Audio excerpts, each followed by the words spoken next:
बड़ी खबर के साथ शुरुआत करेंगे लखनऊ से। इस वक्त हमारे पास है कल की जुमे की नमाज के लिए पुलिस अलर्ट पर है। नमाज पर अलर्ट को लेकर एडीजी लॉ एंड ऑर्डर का बयान भी आया है। नमाज की व्यवस्था के लिए धर्म गुरुओं से सहयोग मिल रहा है। 132 कंपनियां पीएसी की, 10 कंपनियां आरएएफ की तैनात हैं। अतिरिक्त फोर्स की तैनाती की जाएगी, ये ADG law and order Prashant Kumar का कहना है। देखिए आप। जहाँ तक पुलिस व्यवस्थापन का प्रश्न है तो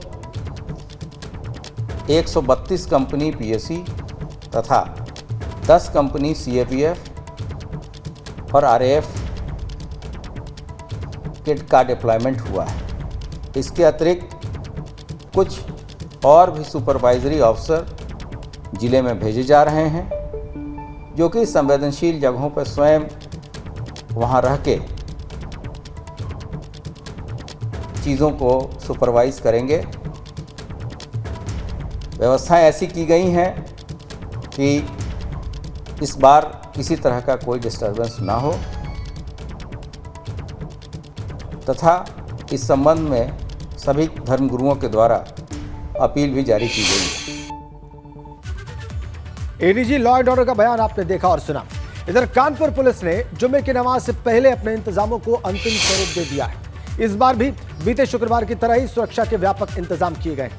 इस बार संवेदनशील इलाकों पर 8 ड्रोन कैमरास की नजर रहेगी, जबकि 28 की स्टैटिक वीडियो कैमरास भी तैनात किए गए। कोई अराजक तत्व अराजकता न फैला पाए, इसके लिए विशेष तौर पर 24 पीटीजेड कैमरे 6 संवेदनशील चौराहों पर इंस्टॉल कराए गए।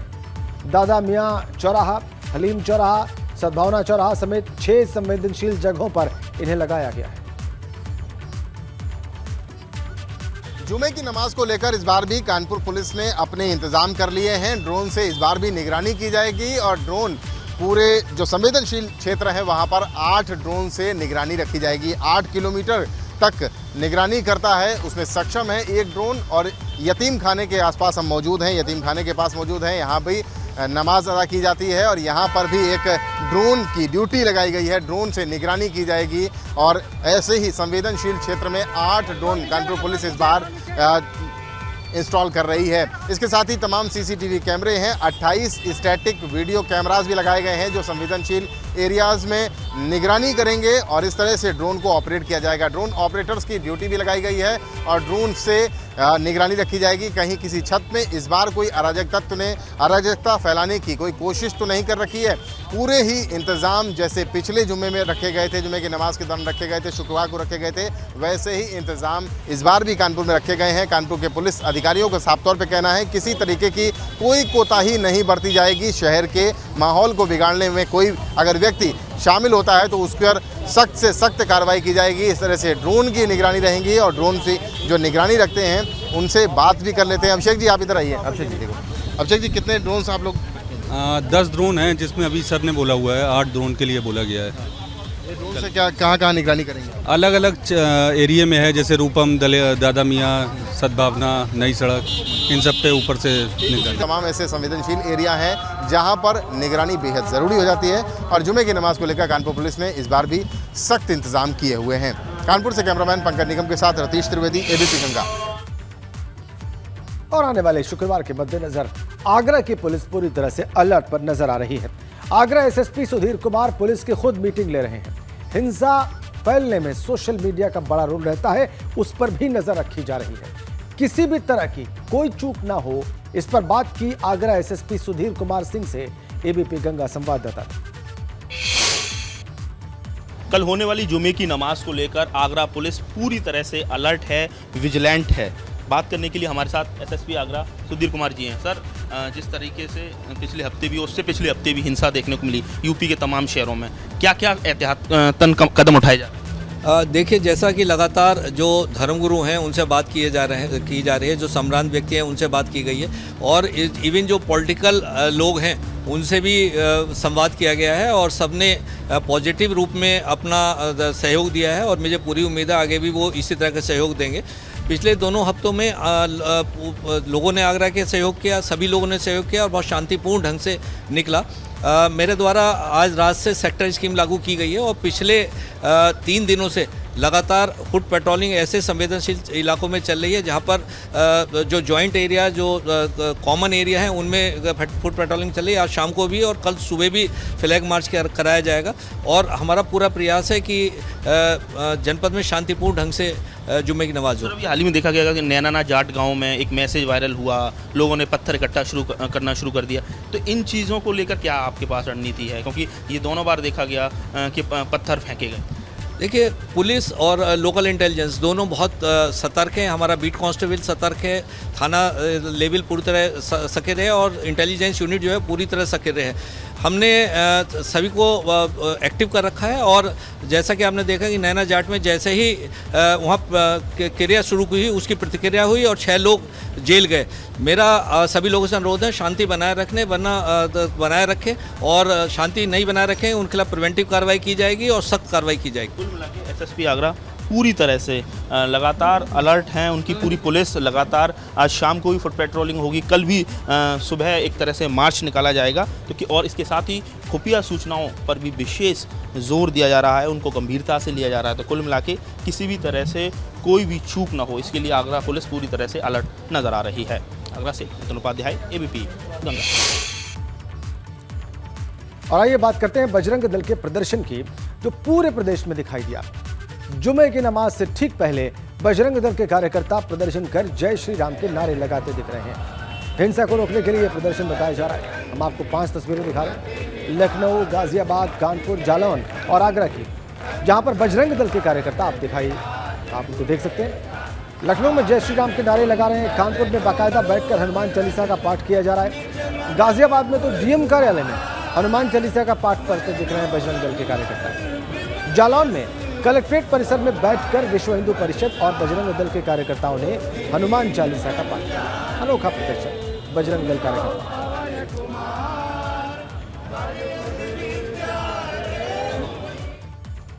5 तस्वीरें 5 अलग अलग शहरों की।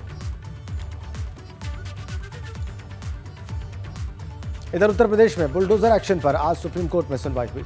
जस्टिस एएस बोपन्ना और विक्रम नाथ की बेंच ने मामले की सुनवाई की और इसके बाद यूपी सरकार को नोटिस भी जारी किया गया। कोर्ट ने यूपी सरकार से 3 दिनों में जवाब की मांग की है। सरकार को 3 दिनों में जवाब दाखिल करने के लिए कहा गया है। इस नोटिस में सरकार से पूछा गया है कि जो बुलडोजर की कार्रवाई हुई है वो कानूनी प्रक्रिया के तहत हुई है या नहीं।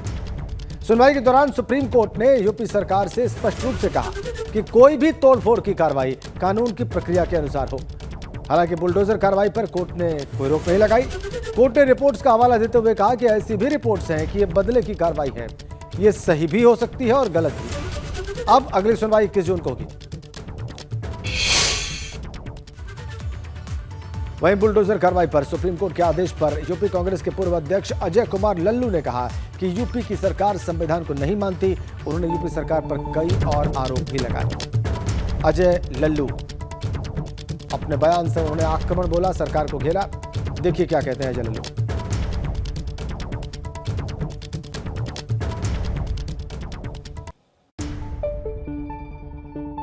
हमारे साथ बातचीत के लिए इस वक्त मौजूद हैं कांग्रेस के पूर्व प्रदेश अध्यक्ष अजय कुमार लल्लू जी। सर, अगर बात करें तो सुप्रीम कोर्ट ने ये टिप्पणी भी कर दी है कि हो सकता है ये कार्यवाही एक तरफा भी हो, क्योंकि ऐसा प्रतीत होता है, गलत भी हो सकता है, सही भी हो सकता है। नोटिस जारी करने की बात सुप्रीम कोर्ट ने कही है। देखिए, मुझे लगता है कि आज जो उत्तर प्रदेश में सरकार है, कार्यपालिका भी वही है, न्यायपालिका भी वही है और सभी चीज़ों को अपने अंदर समाहित करके चल रही है। देश संविधान से चलता है, संविधान से सर्वोपरि कोई नहीं हो सकता। अगर विधानसभा का गठन हुआ है और सरकार बनी है तो वो संवैधानिक एक प्रक्रिया है और मैं समझता हूं कि संविधान का अगर सदन और सदन के मुखिया पालन न करें तो ये देश के लिए दुर्भाग्य है। किसी घर को बनाने में बड़ा समय लगता है, लेकिन किसी घर को तोड़ना तो बस चंद सेकंड का काम होता है। और मैं समझता हूं कि अगर सरकार न्यायपालिका के हाथों में जिम्मेदारी देती, न्यायपालिका तय करती किसी भी व्यक्ति को सजा देने का प्रावधान उसी को है, तो न्यायपालिका अपना काम करती। जो लोग दोषी हैं सरकार कार्रवाई करे, लेकिन ये कार्रवाई जो अभी चल रही है ये गलत है, क्योंकि पुलिस को किसी को पकड़ने का अधिकार है, उसके खिलाफ मुकदमा लिखने का अधिकार है, लेकिन जजमेंट देने का अधिकार तो न्यायपालिका को तय करना है। सजा का प्रावधान न्यायपालिका को तय करना चाहिए। और मैं समझता हूं कि सरकार अपने मूल्यों से, आदर्शों से भटक चुकी है, संविधान को नहीं मानती योगी सरकार, इसलिए इस तरह की कार्रवाई कर रही है। लेकिन उत्तर प्रदेश सरकार के वकील हरीश साल्वे ने कहा कि जितने भी मकान गिराए गए, यहाँ तक कि जो प्रयागराज में अभी हाल में ही मकान गिराया गया, उसको भी नोटिस पहले से दिया गया था। किसकी नोटिस दी थी आपने? क्या न्यायपालिका ने तय किया था कि इनका घर गिरा देना चाहिए? जो तथ्य और प्रमाण है वो यह साबित करता है कि सरकार असंवैधानिक काम कर रही है। अगर वो मकान था तो हाउस टैक्स, वहां पर बिजली का बिल, वहां पर पानी का बिल, सरकारी सुविधा कैसे प्रोवाइड करा दी गई? ये तो जो जवाब है वो तो सरकार को देना पड़ेगा। और मुख्यमंत्री क्या संविधान से बड़े हैं, न्यायपालिका से बड़े हैं? ये माना जाएगा कि आज आप सत्ता में है, सरकार में, सत्ता के घमंड में चूर हैं, लेकिन कल आप भी पूर्व मुख्यमंत्री होंगे। कृष्ण विपिन के साथ अविनाश तिवारी, एबीपी गंगा, दिल्ली। और आगे बढ़ेंगे लखनऊ से आ रही बड़ी खबर के साथ। उपद्रवियों के पोस्टर लगाने पर लापरवाही सामने आई है। पुलिस वालों ने गलत पोस्टर लगाकर बाद में उसको हटाया है। सोशल मीडिया पर पोस्टर वायरल होने के बाद हड़कंप मचा। किस उपद्रव के पोस्टर थे ये पुलिस वाले नहीं बता पाए। आला अधिकारियों में हड़कंप मच गया। आनन फानन में पोस्टर हटाया गया। टीले वाली मस्जिद पर लगाई गई थी उपद्रवियों की तस्वीरें। चौक इंस्पेक्टर की लापरवाही का मामला बताया जा रहा है सारा। हड़कंप मच गया जब ये पोस्टर लगे थे और उसके बाद आनन फानन में इसको हटाया गया। चौक पुलिस इंस्पेक्टर का मामला ये बताया जा रहा है। आला अधिकारियों में हड़कंप, आनन फानन में इस पोस्टर को हटाया गया। जब पूछा गया कि किस उपद्रव के पोस्टर थे तो ये पुलिस के लोग बता नहीं पाए। जुमे की नमाज को लेकर पूरे प्रदेश का माहौल संवेदनशील है और इसी बीच लखनऊ की टीले वाली मस्जिद के आसपास एक पोस्टर ने हड़कंप मचा दिया। पोस्टर यहां पर लगा हुआ था जिसमें कुछ लोगों के चेहरे थे और नीचे लिखा था कि इन उपद्रवियों की पहचान करने वाले का नाम गोपनीय रखा जाएगा, इनके बारे में जानकारी दें। साथ ही चौक कोतवाली के इंस्पेक्टर का सीयूजी नंबर लिखा था। ये पोस्टर जब चर्चा में आया, सोशल मीडिया पे वायरल हुआ तो अधिकारियों के होश उड़ गए। उन्होंने आनन फानन में पोस्टर यहाँ से हटवाया और ये देखिए कुछ देर पहले ही पोस्टर फाड़ कर फेंका गया है यहाँ से। ये पुलिस के जो अधिकारी हैं उनके निर्देश पर पोस्टर फाड़ के फेंका गया है। पोस्टर किसकी तरफ से लगाया गया? मुझे नहीं पता इसके बारे में। आपका नंबर लिखा था, सीयूजी नंबर किसी ने लिख दिया होगा, सीयूजी तो बटा हुआ है। तो यानी इस पे मुकदमा दर्ज करेंगे आप? नहीं, अगर किसी ने लिख दिया होगा तो आप मुकदमा दर्ज करेंगे इसमें? मैं अधिकारियों से वार्ता करके निर्देश प्राप्त करूंगा। बता रहे पोस्टर तो आप ही ने लगवाए?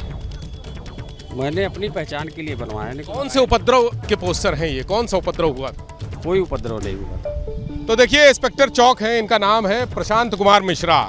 इनको मालूम नहीं है, इनके थाना क्षेत्र में पोस्टर लगे हुए हैं, इनको कोई भी जानकारी नहीं है किस तरह के पोस्टर हैं, कौन से उपद्रव के पोस्टर हैं। और इस पोस्टर को लेकर पूरे इस चौक इलाके में जो पहले से संवेदनशील है वहां पर और संवेदना बढ़ गई है, संवेदनशीलता बढ़ गई है। मौजूद इंस्पेक्टर को कोई भी जानकारी नहीं है कि ये पोस्टर किसने लगाया था, कब लगाया था।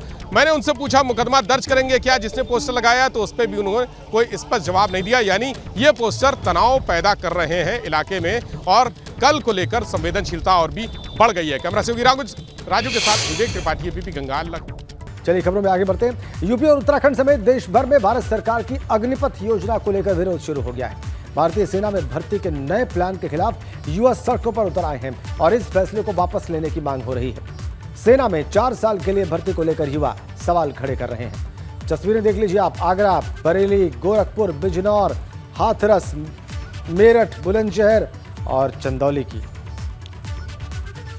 जबरदस्त विरोध अभ्यर्थियों का, छात्रों का, युवकों का। इन तमाम शहरों में 8 तस्वीरें हमने आपकी स्क्रीन पर रख दी हैं।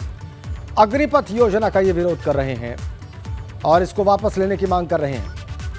सरकार के खिलाफ भी इन्होंने नारेबाजी की है। आगरा, बरेली, गोरखपुर, बिजनौर, हाथरस, मेरठ, बुलंदशहर और चंदौली की तस्वीरें आप देख रहे हैं। जबरदस्त विरोध प्रदर्शन हुए हैं। पुलिस को कई जगहों पर हल्का बल प्रयोग करना पड़ा है। 8 तस्वीरें हमने इन प्रदर्शनों की आपकी स्क्रीन पर रखी हुई हैं।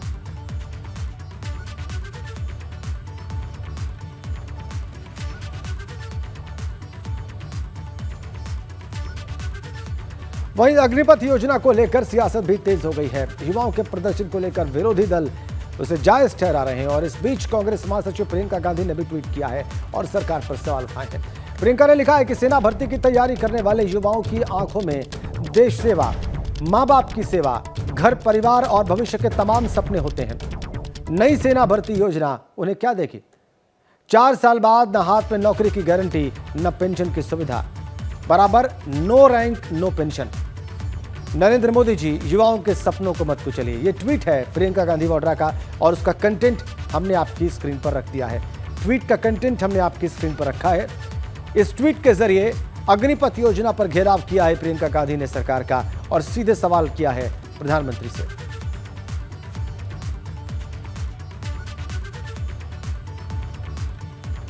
सेना भर्ती मामले में मायावती ने भी सरकार पर निशाना साधा है। बसपा प्रमुख मायावती ने 3 ट्वीट्स करके सवाल उठाए। उन्होंने लिखा है कि सेना में काफी लंबे समय तक भर्ती लंबित रखने के बाद अब केंद्र ने सेना में 4 वर्ष अल्पावधि वाली अग्निवीर नई भर्ती योजना घोषित की है। इसको लुभावना और लाभकारी बताने के बावजूद देश का युवा वर्ग असंतुष्ट है, आक्रोशित है। वे सेना भर्ती व्यवस्था को बदलने का खुलकर विरोध कर रहे हैं। इनका मानना है कि सेना और सरकारी नौकरी में पेंशन लाभ आदि को समाप्त करने के लिए ही सरकार सेना में जवानों की भर्ती की संख्या को कमी के साथ साथ मात्र 4 साल के लिए सीमित कर रही है, जो घोर अनुचित और गरीब व ग्रामीण युवाओं और उनके परिवार के भविष्य के साथ खुला खिलवाड़ है। देश में लोग पहले ही बढ़ती गरीबी, महंगाई, बेरोजगारी और सरकार की गलत नीतियां और अहंकारी कार्यशैली आदि से दुखी और त्रस्त है। ऐसे में सेना में नई भर्ती को लेकर युवा वर्ग में फैली बेचैनी अब निराशा उत्पन्न कर रही है। सरकार तुरंत अपने फैसले पर पुनर्विचार करे, बीएसपी की ये मांग। तो अग्निपथ योजना पर आक्रोश के बीच सीएम योगी आदित्यनाथ ने ट्वीट किया है। उनका ट्वीट भी आपको दिखाते हैं। मुख्यमंत्री लिखते हैं, युवा साथियों, अग्निपथ योजना आपके जीवन को नए आयाम प्रदान करने के साथ साथ भविष्य को स्वर्णिम आधार देगी। आप किसी बहकावे में ना आए। मां भारती की सेवा हेतु संकल्पित हमारे अग्निवीर राष्ट्र की अमूल्य निधि होंगे और उत्तर प्रदेश गवर्नमेंट अग्निवीरों को पुलिस और अन्य सेवाओं में वरीयता देगी। जय हिंद। ये मुख्यमंत्री योगी का आश्वासन देता ट्वीट युवाओं को, अभ्यर्थियों को। इसी मामले पर वरुण गांधी ने रक्षा मंत्री को चिट्ठी लिखी है। लिखते हैं, अग्निपथ योजना पर युवाओं की आशंका को लेकर पत्र। युवाओं को असमंजस की स्थिति से निकालने का आग्रह किया है वरुण गांधी ने। उन्होंने ट्वीट भी किया है और लिखा है कि आदरणीय राजनाथ सिंह जी, अग्निपथ योजना को लेकर देश के युवाओं के मन में कई सवाल हैं। युवाओं को असमंजस की स्थिति से बाहर निकालने के लिए सरकार अतिशीघ्र योजना से जुड़े नीतिगत तथ्यों को सामने रखकर अपना पक्ष साफ करे, जिससे देश की युवा ऊर्जा का सकारात्मक उपयोग सही दिशा में हो सके। ये ट्वीट वरुण गांधी का।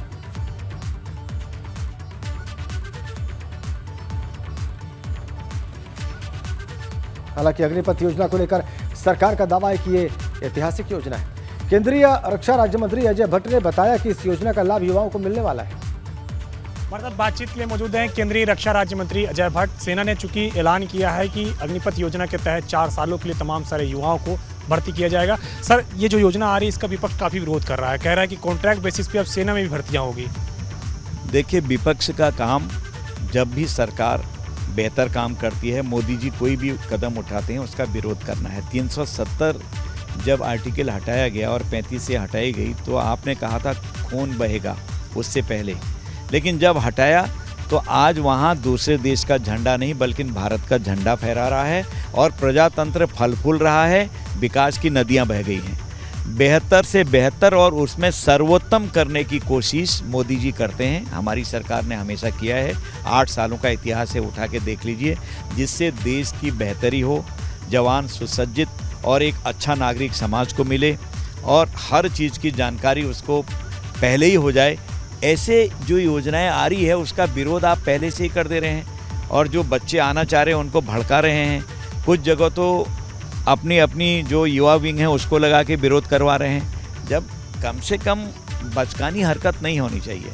विपक्ष बहुत बचकानी बातें करता है हमेशा, चाहे सदन में हो कहीं पर भी हो, और गैर जिम्मेदाराना बयान देता है। आने दीजिए, 2 दिन कुल हो रहे हैं, एक बार भर्ती होने दीजिए, आपको पता लगेगा कि ये बेहतर से बेहतर और सर्वोत्तम है जो मोदी जी इसको लाए हैं। एक आखिरी सवाल है, चूंकि अब ऐलान हो गया है तो कब से ये योजना शुरू की जाएगी, कब से भर्तियां शुरू की जाएगी, क्योंकि काफ़ी युवा भर्तियों का इंतजार कर रहे हैं। अतिशीघ्र भर्तियां प्रारंभ हो जाएंगी और सारी चीज़ें हो रही हैं। 2 दिन तो अभी ऐलान हुए हो ही रहा है और एक बहुत अच्छा चित्र, बहुत अच्छा सीन आपको दिखाई देगा।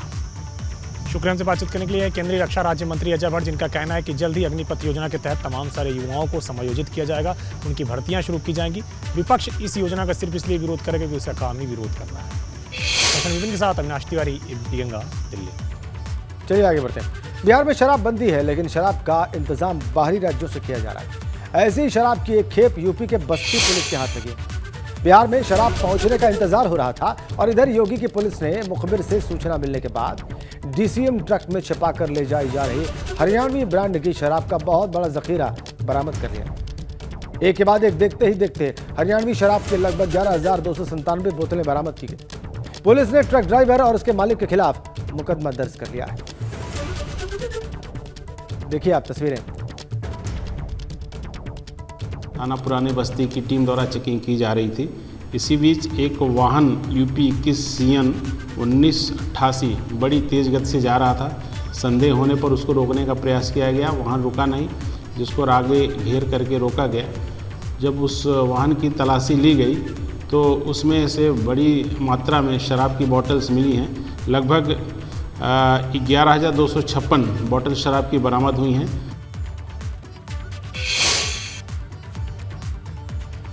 आगे बढ़ते हैं। प्रतापगढ़ समाजवादी पार्टी के जिलाध्यक्ष छविनाथ यादव पर एक बार फिर मुकदमा कुंडा कोतवाली में दर्ज हुआ है। सरकारी कामकाज के दौरान कर्मचारी को धमकी देने, डराने और चोट पहुंचाने के मामले में FIR दर्ज हुई है। सप्लाई इंस्पेक्टर शिव कुमार मिश्र की तहरीर पर दर्ज हुआ है मुकदमा। मऊदारा गांव के राजाराम का कोटा सस्पेंड होने के मामले में सपा जिलाध्यक्ष छविनाथ पर आरोप भी लगा है।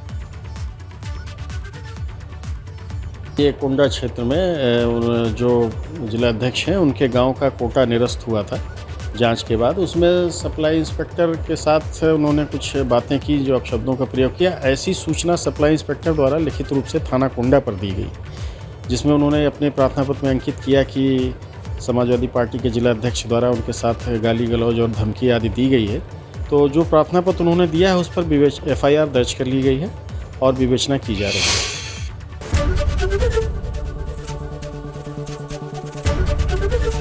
ABP गंगा, खबर आपकी, जुबान आपकी।